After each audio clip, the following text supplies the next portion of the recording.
welcome back to my channel. Today's video is going to be a targeted review on the L'Oreal Pro Matte Foundation. I started to say the new L'Oreal Pro Matte Foundation, but it's actually not new. It's been around since like January, but I'm just not getting around to trying it.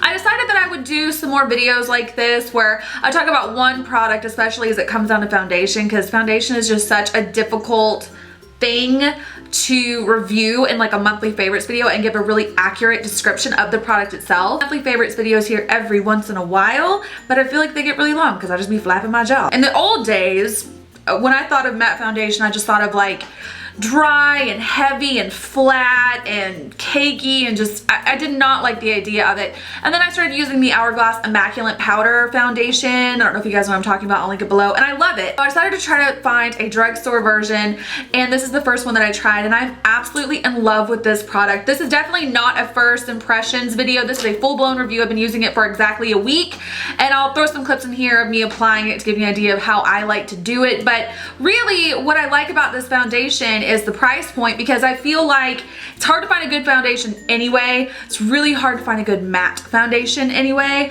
and the fact that this one is from a drugstore and it's like $13, $14. I think right now at Ulta you can get these for like buy one get one half off. So I'll tell you what the website itself says about the foundation, and then I will let you know what I agree with, tips, tricks, how I apply it, and all that good stuff. So it says, L'Oreal Makeup Designer Paris presents Infallible Pro Matte 24-Hour Foundation.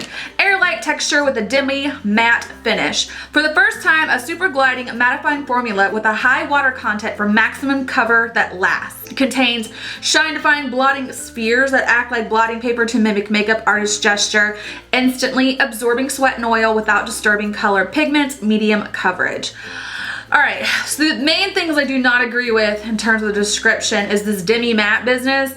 I think this is like pretty much like a full-blown matte foundation. Once you apply it, it turns into a powder fairly quickly, so you don't even have to set it with powder if you don't want to. I do not have to set this with powder. I do set my concealer with powder still, so like underneath my eyes and you know the areas I'm always talking about, that still gets set with powder because I'm using a liquidy, more emollient formula on top of this, but I don't have to set the rest of my face with powder. I have worn this, like I said, for about a week.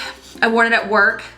I've worn it out running errands. I've worn it when I'm busy. I've worn it when I'm lazy, and it stays for so long. It does not move. I don't have any oil coming through, and it does not feel particularly dry on the skin, which is amazing to me. Sometimes matte foundations, like you kind of got like this like tightening feeling because your skin is kind of drying out, but I do not feel like this does it at all. It is, I do agree with the description, very comfortable on the skin. It says it's medium coverage, but I would say this is like a medium to full coverage. Like some foundations that I get that are sheer to medium buildable, I feel like I have to put on a few layers, and with this I really only have to put on one and maybe spot conceal a couple places where I still have some hyperpigmentation. It's an amazing, amazing foundation. I like to apply this foundation on top of a primer. You do not have to. I guarantee, like if you moisturize your skin well and then go with this foundation, it would be totally fine. Like it would work out amazing. But I do still use my Smashbox pore minimizing primer just because I like to minimize my pores. It still doesn't get that cakey or heavy with this on top of it. I like to use my beauty blender to apply it, but that's just because I use a beauty blender to apply everything. I think the beauty blender, the little bit of the moisture that is inside of the sponge itself when you're applying it does make it blend out a little bit better than I imagine a brush would, so that is how I recommend using it. One of the biggest suggestions I could give you for a foundation like this is to definitely set it with MAC Fix Plus after, because it will still bring a little bit of hydration and glow to the skin, but the matte finish and the matte formula is there. It's gonna help definitely with preventing your foundation from moving or from oil to coming through or breaking up or whatever. It's absolutely amazing. There are a couple of downsides. The number one being that there's only 10 color shades. There's only 10 colors available in this foundation, which kind of blows, especially because the colors that they do have are extremely yellow. In the demo portion of this video, you will tell like pretty much immediately that this foundation is super yellow compared to not only my natural skin tone on my face, but the skin tone on the rest of my body. But it kind of works as long as you go through and you do things like highlighting, because when I highlight it with like a pinker concealer, so when I put it here and here and in the center of my face, I think it makes it work. It still doesn't, it's not a perfect match, but it definitely helps it from looking extremely, extremely yellow.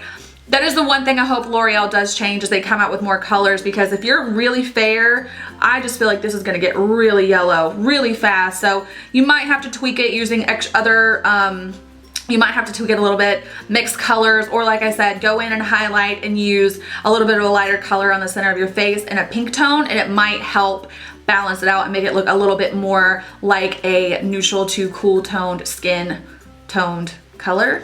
What? The only other con I have for this is that if you have dry patches, which luckily I don't anymore, but if you do, I can guarantee you this is gonna cling to it pretty hard. So I would say make sure you are exfoliating and moisturizing when using any foundation to begin with, but especially with this one, because it will definitely get patchy on you. I wanna wear this to like an amusement park. I wanna wear this to a beach. I wanna see how it holds up, because I really believe that for the summer, this is amazing. I know a lot of people don't like to wear heavy makeup in the summer, but like I said, it is very lightweight, so it should go on pretty easily and stay for a very, very long time. And like I said, the best part is I don't have to set this with a powder at all, so it's perfect for day-to-day wear when I'm running errands. I can just throw it on and walk out the door. It's amazing. I love this foundation. You guys need to let me know down below what other drugstore foundations you want me to do like a quick little review of. I have a full-blown like top 5 drugstore foundation video down below that I will link, and the drugstore foundations I mentioned in that video I'm absolutely obsessed with. But the drugstore is coming out with so many new foundations and new products in general that I'm really getting kind of intrigued, and I want to try a lot more of them. So let me know if there's any very specific drugstore products down below you want me to bust out a quick little review video for, and I will do it for you. Guys, that is the end of my review of the Infallible Pro Matte Foundation from L'Oreal. This is not sponsored. I am not paid. I just love this. Check the down bar for links to all my social media platforms, information about products, and other videos I have mentioned. Thumbs up and share if you enjoyed the video, and I will see you guys very soon in my next one. Love you more than you will ever know. Bye. Purple smoky eye, and I think a purple smoky eye, if anyone's gonna mess with color, it kind of tends to be purple. I would just tell you, if you're going to attempt to do purple for the first time,